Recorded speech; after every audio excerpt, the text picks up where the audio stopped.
They cut a truck's cab clean in half. They put windows down by the driver's feet and sunburned his legs. They built a delivery van with gull-wing doors and no drive shaft. This wasn't a cartoon. This was 1950s America, when truck engineers were basically mad scientists chasing one holy grail: haul more, weigh less, see everything. Some of what they built was pure genius, and almost every single one of them was dead within a few short years. Here's why. Number 10. Reo and the Gold Comet trucks. Let's start with a name most people under 50 only know as a rock band. But long before REO Speedwagon was on the radio, REO was one of America's toughest truck builders based in Lansing, Michigan, and founded by Ransom E. Olds, yes, the same Olds behind Oldsmobile. This was a man who literally built two car companies with his own initials. By the 1950s, REO was punching way above its weight. The heart of their trucks was the Gold Comet engine family, overhead valve 6s, and from 1954, a burly REO-designed V8. And here's the genius part that engineers still nod at today. These were wet sleeve engines. That means each cylinder was a replaceable liner. If you scored a cylinder or blew a piston, a mechanic could pull and replace that single sleeve without yanking the entire engine block out of the truck. For a fleet operator trying to keep rigs earning money instead of sitting in a shop, that was a huge deal. REO didn't stop there. In 1953, they offered liquefied propane gas engines, chasing cheaper fuel years before it was trendy. In 1956, they added turbocharged Cummins diesel power. They built the legendary Eager Beaver military 6x6 that soldiered on for decades. This was a small, scrappy, genuinely innovative company. So why is REO on a died-too-soon list? Because in trucking, being clever wasn't enough. You also had to be big. In 1957, the White Motor Company swallowed REO's truck business. The very next year, White bought Diamond T, and in 1967, White smashed the two proud independents together into a single badge called Diamond REO. The Lansing name that Ransom Olds built survived on paper, but REO as its own bold, independent voice was essentially finished by 1957. A genius outfit that got absorbed right when its ideas were hitting their stride. Number 9. Diamond T and the 921 Cadillac of trucks. I just told you White swallowed REO in 1957. Here's what White bought the very next year, and why it was the most beautiful mistake in American trucking. Diamond T was founded in Chicago in 1905 by a man named Charles A. Tilt, and the name came from his father's shoemaking business, a big T for Tilt, framed by a diamond that stood for quality. Tilt started out building expensive touring cars. Then in 1911, a customer asked him to build a truck, and Tilt was so convinced by the order that he dropped cars entirely and never looked back. And he never quite stopped thinking like a luxury car man. That's the whole story of Diamond T. Every rival was asking how cheap they could build a truck. Tilt asked how good he could build one. Chrome, deep paint, hand-applied pinstriping on the hood, a sled dog in harness cast into the hood emblem. Interiors that didn't feel like a punishment. The industry gave them a nickname that stuck for a century, the Cadillac of trucks. But here's the genius part people miss, because it isn't the paint. Diamond T largely didn't build its own engines. It bought the best hardware available, Continental, Hercules, Buda, Cummins, and assembled trucks around it. Instead of burning money designing power plants that Cummins already did better, Diamond T spent that money on the cab, the styling, the fit and finish, the brand. Their 1950s flagship, the 921 series, was the purest expression of it, a big highway conventional with side panels that swung open like wings for service access, hydraulic brakes and power steering by 1952, and a presence on the road nothing else could touch. They'd already proven the toughness in the war, too. Diamond T's 980 and 981 heavy prime movers got snapped up by the British as tank transporters, dragging wrecked armor across North Africa and Europe. So, how does a company this good die? Look at the numbers, and it's brutal. Diamond T's single best year ever was 1936 at 8,750 new truck registrations, and across 56 years in business, the company built roughly 250,000 trucks total. That is a rounding error next to what Detroit's giants pushed out. Craftsmanship is expensive, and it does not scale. White bought the company in 1958, ran it as its own division for a while, then in 1967 folded it together with REO into a single badge called Diamond Reo, and the Chicago company that spent half a century insisting a work truck deserved to be gorgeous simply stopped existing. The sting is that Diamond T was right twice. Walk any truck stop today and look at the chrome, the custom paint, the pride, the idea that a rig is something you own, not just something you drive. And look at how Peterbilt, Kenworth and Western Star are actually built. Bought in engines, bought in transmissions, bought in axles, with the manufacturer's money going into the cab and the badge. That's the Diamond T playbook, running the industry. Tilt's company didn't lose the argument. It just didn't live long enough to collect. Number 8. The GMC Cannonball 950. Now to a truck so cool, it inspired a television show. In GMC's lineup from 1947 through the mid-1950s sat the top-tier 950 series. It came two ways, the DW 950, a long-nosed conventional tractor, and the DFW 950, its cab-over cousin. Heavy diesel highway haulers, both of them built to move serious freight over serious distances. They earned a nickname that stuck forever, the Cannonball. The name came from the small sleeper compartment that let drivers make those long blast-across-the-country runs without stopping. The kind of relentless coast-to-coast hauling that later inspired a whole TV series and a lot of trucking folklore. But the real genius of the Cannonball wasn't the sleeper. It was what lived under the cab. GMC's parent, General Motors, owned Detroit Diesel, and that meant GMC trucks could be fitted with the fabled Detroit Diesel two-stroke engines, the screaming, unmistakable Jimmies that truckers either loved or loved to complain about. For years, GMC had something no rival could match: exclusive access to those engines. If you wanted that specific brand of diesel thunder, you bought GMC, full stop. That exclusivity was the Cannonball's secret weapon. And also, ultimately, the seed of its problem. Around 1959, that competitive moat drained away because GM was pushed to start selling Detroit diesel engines to other truck manufacturers. Suddenly Kenworth, Peterbilt, White and the rest could bolt in the same screaming Jimmy that used to be a GMC-only party trick. The Cannonball's biggest reason to exist evaporated. A great truck whose real edge wasn't the steel, it was a supply advantage that the company was forced to give away. Number 7. The Mack H-Series Cherrypicker. If the 1950s had a poster child for solving a legal problem with pure engineering audacity, it's this thing. The Mack H-Series, introduced in 1953, looks like a truck cab that got stretched straight up toward the sky. Truckers took one look at how absurdly tall and narrow the cab sat and christened it the Cherrypicker, because the driver perched up there like he was reaching for fruit at the top of a tree. So why on earth build a truck that tall and awkward? Length laws again, but with a specific target. Operators needed to run 35-foot trailers while staying under a 45-foot total length limit. That left almost no room for the tractor. Mack's engineers solved it by making the cab as short front to back as humanly possible, a tiny bumper to back of cab dimension, and then clawing back the interior room they'd sacrificed by going vertical. You couldn't make the cab longer, so they made it taller. Cram the driver up high and forward, and you free up precious inches for a bigger trailer and more paying freight. On the spec sheet, it worked. The Cherrypicker did exactly its job, a maximum trailer within a strict legal box. But it was ungainly, it was a climb to get into, and it was clearly a compromise wearing its compromise on the outside. The Cherrypicker's real enemy wasn't a competitor. It was the slow, steady loosening of those length laws, plus better cab-over designs coming right behind it. When the rules relaxed, the whole reason to build a stovepipe-tall cab weakened. Mack replaced the H with the all-steel F-Series in 1962, and the F went on to sell more than 59,000 units over an 11-year run. The Cherrypicker was brilliant problem-solving for a problem that didn't stay solved-shaped for long.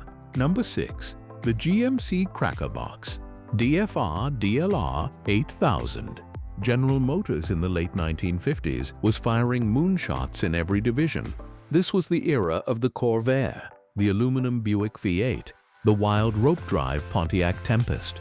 The heavy truck side caught the same jet age fever and the result, launched for 1959, was officially the DLR 8000 and DFR 8000 Cabover. Everybody just called it the Cracker Box. The nickname tells you everything. This Cabover was built as a tight, squared-off aluminum-bodied box, and the whole design philosophy was ruthless. Maximize the driver's payload, and therefore the driver's profit, at almost any cost. Light aluminum construction meant less truck weight and more legal cargo. A narrow boxy cab meant a shorter tractor and a longer trailer. Under the hood, well, next to the driver sat those screaming Detroit diesel two-strokes, howling up through the gears. For an owner-operator whose entire livelihood came down to how many pounds he could legally haul, the Cracker Box was a genuinely smart machine. It made money, that was the point, but it made money by taking things away from the human being driving it. The obsession with narrowness and lightweight came at the direct expense of comfort, space, ride, quiet. The little dignities that matter when you live in a cab 12 hours a day. As diesel technology improved and the industry started caring more about keeping drivers happy and healthy, the shrink everything to squeeze out payload recipe fell out of fashion. GMC eventually moved on to the roomier, more modern Astro 95 at the end of the 1960s. The Cracker Box was genius accounting turned into sheet metal, and the era of treating the driver like ballast was ending. Number 5. The Mack G-Series. Here's one for the true truck nerds, and it might be the rarest big rig on this entire list. In 1959, Mack, a company built on rugged, heavy, bulldog-tough steel, did something completely out of character. They introduced the G-Series, their first cabover built with an aluminum riveted cab. The logic was airtight. Out west, long-haul operators were obsessed with lightweight trucks. Because the lighter the tractor, the heavier the payload. Aluminum was the magic word. Kenworth and Freightliner were already winning that weight war with aluminum construction. Mack wanted in, so the G-Series arrived with a modern, boxy, Kenworth-influenced cab and a big windshield, offered as a day cab or with a sleeper, and packing engines up to well over 300 horsepower. On paper, it was Mack finally speaking the West Coast's language, and it flopped fast. Only about 2,181 G-Series Macks were ever built across its entire life, from 1959 to 1962. That is an astonishingly small number for a major manufacturer, which is exactly why survivors are treasured today. Two things killed it. First, durability. The aluminum riveted cab structure had problems holding up to the brutal life these trucks lived. Second, and this is the juicy part, there were reportedly legal concerns that the G's cab, particularly the door design, looked a little too much like Kenworth's. When your radical new truck raises both reliability worries and lawsuit worries, its days are numbered. Mack got so spooked by the whole aluminum adventure that its replacement, the 1962 F-Series, deliberately went right back to all-steel construction. The G was Mack sprinting toward the future and immediately retreating. Brilliant intent, 3-year lifespan, and now a unicorn at truck shows. Number 4. The GMC L'Universelle. Now for the wildest what-if on this list. A truck so far ahead of its time it makes your head spin, and it was killed before it ever turned a wheel under its own power. In January 1955, at General Motors' glittering Motorama show in the Waldorf Astoria in New York, the GMC Truck and Coach division rolled out something nobody expected. Most Motorama stars were flashy sports cars and dream sedans. GMC brought a delivery van. But the L'Universelle, French for the Universal, was no ordinary panel van. It was a vision of the future, dressed up as a work vehicle. Look at what its designers, working under GM styling legends Harley Earl and Charles Jordan, packed in. Front-wheel drive, a Pontiac-sourced V8, badged as a GMC 288, mounted up front, driving those front wheels. And because there was no drive shaft running the length of the body to the rear axle, the entire cargo floor could sit dramatically lower, meaning more space inside and far easier loading through the back. It had a huge panoramic windshield, a cab-forward driving position for excellent visibility, and dramatic gull-wing doors that swung up for the driver. Number 3. The International Harvester Sightliner. Sometimes, a good idea creates more problems than it solves. Meet the truck that proves it. For decades, cabover trucks had a real blind spot problem, literally. Even with the driver sitting up over the engine, most cabovers still had some snout, some structure ahead of the windshield, hiding whatever was right in front of the bumper. In 1957, International Harvester decided to obliterate that blind spot forever. The result was the Sightliner, the ACO and ACO F-Series. The concept was gloriously simple and gloriously extreme. International took a compact tilt cab, chopped the cab length down to a mere 48 inches, 4 feet, front to back, and then to give the driver a truly unobstructed view of everything ahead, they added a second set of windshields, down low, at floor level. Little windows right by the driver's feet, complete with their own dedicated wipers, so the driver could look down and see the road and anything standing directly in front of the truck. On a visibility spec sheet, mission absolutely accomplished. Nobody could see more than a Sightliner driver. And that's exactly where the genius curdled into misery. All that extra glass turned the cab into a rolling greenhouse. Drivers nicknamed it the fishbowl, and the greenhouse for good reason. On a sunny day, the cab baked, and drivers who wore shorts got their legs literally sunburned through the floor-level windows. Number 2. The Freightliner Bubblenose. This one's genius is undeniable, and it's the reason a truck brand you still see on every highway today even exists. The story starts with a trucking company, Consolidated Freightways, that got so frustrated it couldn't buy the light, efficient trucks it needed that it decided to build its own. The very first result, back in the early 1940s, was a rounded, snub-fronted cabover that everyone called the Bubblenose for its distinctive shape.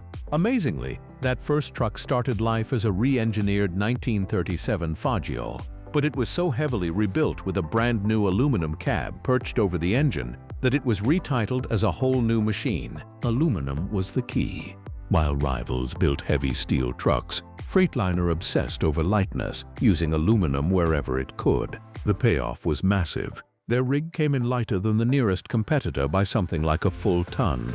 In an industry where every pound of truck steals a pound of freight, being a ton lighter was a license to print money. And because the cab was so short and compact, it could legally pull the longest trailers allowed under strict state length limits, lighter and longer-legged at the same time. By 1950, Freightliner made its first sale to an outside customer, a forklift maker called Hister. And that specific truck was so historically important that Freightliner later restored it and donated it to the Smithsonian.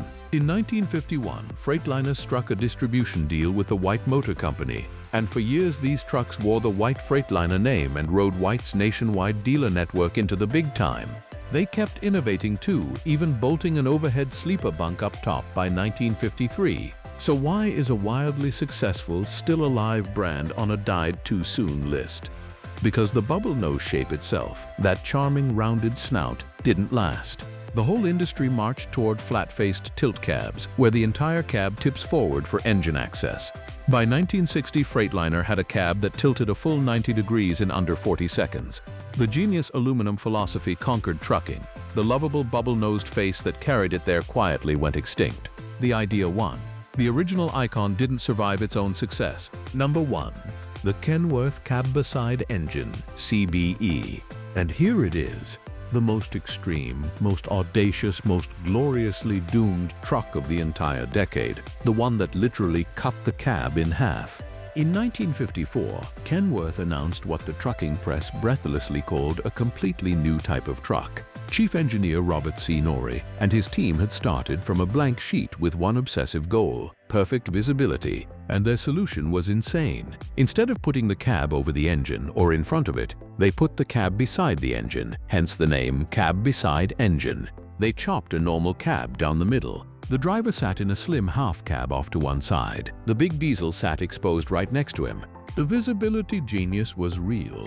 With narrow corner posts, low-mounted mirrors, and windows on nearly every side, the CBE driver could see a person standing anywhere around the front of the truck. The blind spots that plagued every other cabover were simply gone. The driver could even reach out and clean all the glass from inside.